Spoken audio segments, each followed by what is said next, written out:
Sospek sa panggagahasa sa isang minor de edad, arestado matapos ang isang dekadang pagtatago sa batas. Nagbabalik si Vel Custodio.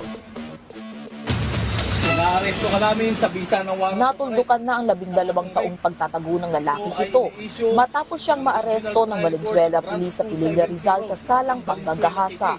2012 na makailang beses gawin ng 45 taong gulang na suspect ang pangahalay sa nooy menor de edad na biktima. Ito pong kaso pong ito ay nagsimula po noong 2012.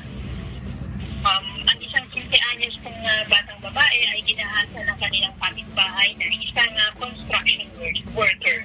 Isang confidential informant nga po na nakapagturo sa kinaroroonan na pinagtataguan po ng akusadong bumahasa at nakabuntis din sa 15 anyos na batang babae. Napabilang ang lalaki sa top most wanted ng Valenzuela City Police.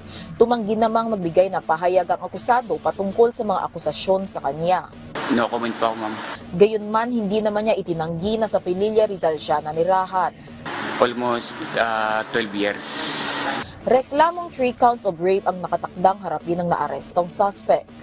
Vel Custodio para sa Pambansang TV sa Bagong Pilipinas.